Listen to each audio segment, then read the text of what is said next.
City defense is one of the less talked about, but still somewhat important topics in Rise of Kingdoms. And since it was specifically requested in the comment section of my original Garrisons video, in today's video I'm going to be covering the specifics of city garrisons, what you should be expecting to pair with, what great options you can have, and how to position yourself to succeed if your city is getting rallied. Without further ado, let's get started.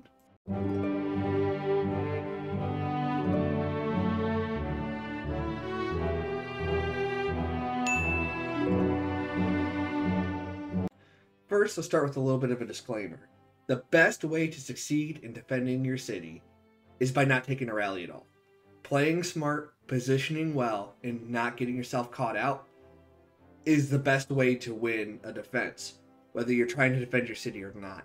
And you should try to avoid taking rallies unless you are absolutely confident in your abilities and you are able to avoid getting locked down and otherwise losing your troops. Because while they might take some deads, you are taken completely out of the competition then if you were zeroed. So play smart and don't get yourself zeroed. That being said, if you do have to defend your city, whether it's for Shadow Legion or whether you are trying some advanced tactics of trying to bait somebody into rallying you, here are some things you want to look for in your leader commanders for your garrison walls. The first thing you want to look for is a high damage source. Typically you want an AoE just because you don't know if you're going to be swarmed, or in a general combat there are going to be enemies around you. So even if they're not swarming you, if they have War Frenzy, you could deal a lot of damage to them just by being around you. So this is super well-being. And that's where commanders like Jan, Heraclius, YSS, and back when the city garrison defense was really starting to ramp up, Theodora was a perfect example of this. And that's great because you want to have some way of deterring the enemy from attacking your city. And AoEs do a better job of that because you control the area around your city. And that denies that area to the enemy while also providing a great amount of damage to the attacking rally. The second thing you want to look for is unit flexibility. You can't have only one troop type in a garrison when it's your city because you just have too much variety in troops. And when you do default to a single unit type defense in your garrison, you're giving up a lot of troops that your city would have naturally by sending them away from your city. So it really punishes you because you lose a lot of the depth of troops. So you want commanders who buff all troops or give straight damage, or otherwise don't necessarily need one troop type to succeed. This is why Nevsky doesn't make a great city defense, even though he's great in flags alongside other garrison commanders. And Heraclius and YSS are towards the top of the city defense list, especially with Heraclius right now. With those two things in mind, you can start building your own city garrisons just by figuring out what you want to do. And typically, your plan is going to be pairing a specialty garrison commander for your main troop type. So if you're cavalry, Jan, for example, if your archers, Dido, with a mixed unit to help boost your off-unit type's ability to contribute to the garrison defense. This is particularly true for Jan and Zenobia and Flavius, who could really make use of those extra troops just because they deal so much damage naturally. But it's also true for Dido, although you do sacrifice 10% normal attack damage reduction, but she's still by far the best archer option for a city defense. So, since I touched base on this, let's go ahead and talk about what your ideal city defense pairing should be for each unit type. If you are a cavalry player, I highly recommend Jan Hera or Jan YSS. Both are great, you get a lot of flexibility, and while you do have cavalry specific stats, you also have skill damage, you also have 10% less normal attack damage, and you just generally can do better with non-cavalry troops, whereas commanders like Flavius using Hold the Line, in that case, wouldn't be able to work as a city defense. For your general talent tree, I recommend just the same standard talent tree you use for garrison defense. You can get rid of Emblazoned Shield if you want to try to go into Feral Nature by sacrificing a little bit of Rage here as well. But I don't recommend that. This is my preferred talent tree for Jan. It works very well for me, and I swear by it as being very, very conducive to Jan's kit. For archers, as I mentioned, Dido is the best option. You do sacrifice a little bit of normal attack damage reduction when you have non-archers, but you also gain so much more from the likes of Hera and YSS that, just like Jan, if you pair her with Hera or YSS, you're going to get a tanky build. And this is typically what I use for Dido. You can also just go one rank into here if you wanted to, and build up with this if you have a commander that heals. But you just generally don't get a lot of value from her talents, and that's part of what makes her a little weaker than the likes of Jan or Zenobia or even Gorgo if she comes out anytime soon. So I still think she's solid. She's great if you're a heavy archers. She's going to put out a ton of damage. But archers in general are also fairly fragile, and Dido is not exactly an exception, but she's still very solid, and she would make a decent city defense if you needed to have a city defense that's archers. Lastly, for infantry, you have a lot of options.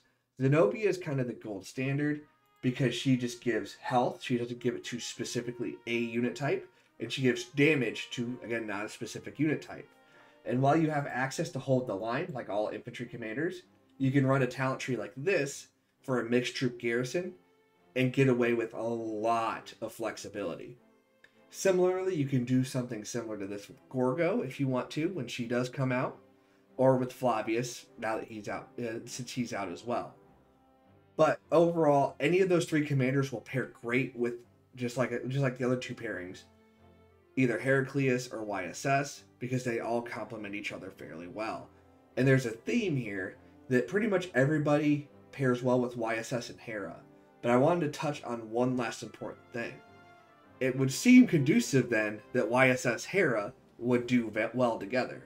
And honestly, from what I've seen in testing, it isn't really the case. The talent selection for YSS is not that strong, and you really have a lot of weak talents. And the defense tree is okay, but there's just not a lot of great value talents, where other commanders like Zenobia, who has the support tree, or Flavius, who has the skill tree, Jan, who has the skill tree, or Dido, who has the support tree, just generally perform better. Similarly, Heracles has the same issue. So while both are great with pretty much every other garrison, when you put them together, you just don't get the talent value that you do with any other garrison commander that's currently in the meta. So overall, I don't recommend you doing that unless you absolutely have no other choice, because you will not get great trades. So even though it sounds great on paper, I would steer clear of it. Next, let's talk about gear and formations. So with a city defense, you're going to want to have a couple of things. Gear, the thing you want to really focus on is you want your main troop stats as much as you can. But if you could also pick up a little bit of extra bonus stat in health or defense for your off troop types, that is awesome for you as well. Because archer health doesn't sound that significant, but when you've got 1 million cavalry troops and then 500,000 of the other two in a big city, that 8% is going to be useful. Same goes for any of the other sets you can get. If you could pick up any extra bonus stat that is health or defense, it's better overall for you. And you want to try to iconic your accessories as soon as possible, because it gives you an extra 6 base health, which applies to all of your troops instead of just one specific troop type, which gives you better value if you are defending your city. It's also just great value in general if you're using a garrison to defend a point defense, so you're going to follow a lot of the same caveats that is, just with the added benefit of if you can pick up some extra off stats in health or defense for your off troop type, even better, and it's just icing on the cake. Next, let's kind of talk about formations here. With formations, you're going to have some options. Wedge formation is typically going to be a great option as a generalist idea, with the exception of when Gorgo does finally come out. Wedge will be a great option just because skill damage is going to be on all your commanders. Even Zenobia deals skill damage. So you're going to get value out of Wedge no matter what your pairing is until Gorgo comes out, at which point Arch Formation would be great for that too. On that note, Arch Formation is also great against Swarm as a large just generalization because the extra normal attack damage applies to your attacks, your counter attacks, and it makes it any Swarmer take 5% more damage from what you're dealing essentially. So while it is small white damage, it helps even your trade out a lot better, and you'll see that reflected in your trades because most of your damage when you're being swarmed by more than 5 targets is going to be done by the white damage of your attacks and counterattacks. So keep that in mind as well, that Wedge is good, Arch is solid. If you're using Heraclius, the specialty inscriptions on Hollow Square are definitely an excellent option. The 2% damage taken is pretty good, but all of Hollow Square's specialty inscriptions increase shield strengths and give you extra shields. And when you're using Heraclius, you do get a shield, which is a big part of why he's so solid. So that is also an option for you. I would absolutely avoid Echelon Formation because you shouldn't be using a Garrison commander that gives any sort of buff to allies, so it doesn't really do anything for you there. Obviously, Line Formation doesn't do anything for you, and Triple Line doesn't do anything for you in a city defense. So overall, you're going to have the main 3, with Wedge being the high damage, especially if you have an AoE Swarm Resistor like Jan. You're going to have Arch Formation to help resist Swarm with white damage if you're going to be heavily swarmed. And Hollow Square is a great option for any Garrison that has shield, so Hera and potentially Gorgo when she does come out. Now that we've talked about the basics of building your Garrison, here are some ways to avoid getting yourself zeroed, to increase your trades overall, and just little miscellaneous tips if you do happen to need to end up taking a rally. So the first thing is protecting your city.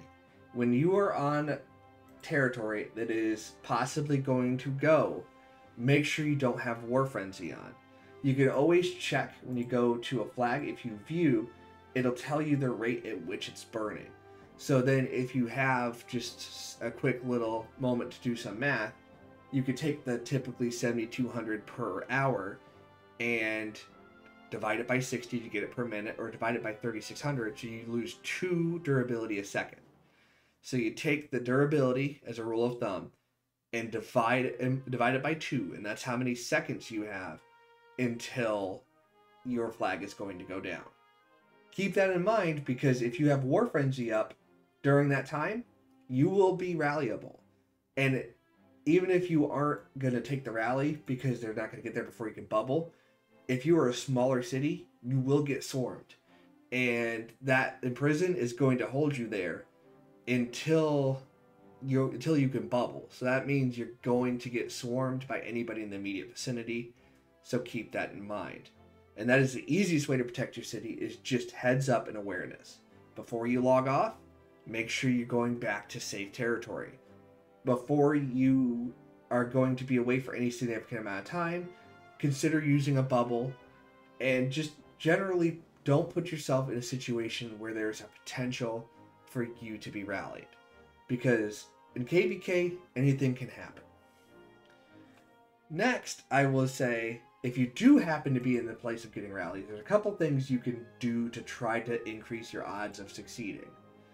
First, if you have a troop set where you have a bunch of T1 siege, I would consider deleting that. Same thing for your T1 anything, because the lower tier units are going to contribute to the trade, which sounds good on paper, until you realize the average unit then is a lot weaker. And even if you had those extra units that they do contribute, the contribution is relatively minimum, and they just end up taking up a lot of your space. Even if you do have the battering ram zone, your T1 infantry, your T1 archers from exploring the little towns on the map, if you don't need them, upgrade them as soon as you can. But if you can't upgrade them and you're about to get rallied, just delete them. It's better to just have them not take that spot and have a T5 infantry or a T4 infantry take that spot instead. That way you can heal them up and be back up and running sooner if you do happen to get zeroed. Another thing you can consider is taking these marches and just storing them in an allied city. So if my territory's gone, I'm imprisoned, and I know I'm going to get rallied, I will just take it, clear out my march, and send all of my low tier units to the nearest city. And what this does is it essentially will take all the weak units out without costing me the hospital space or the time to delete it. And then when I go to my city defense, you'll see that it's all T4 and T5 units, and it gives you a crisper, cleaner defense without having to try to fumble through deleting troops in the middle of the chaos of you getting rallied. However, note that if you do this, your ally will not be able to bubble because it has reinforcements in his city. So don't do this if you have an ally who's about to be in the same territory that's losing ground that yours is. So be smart with that.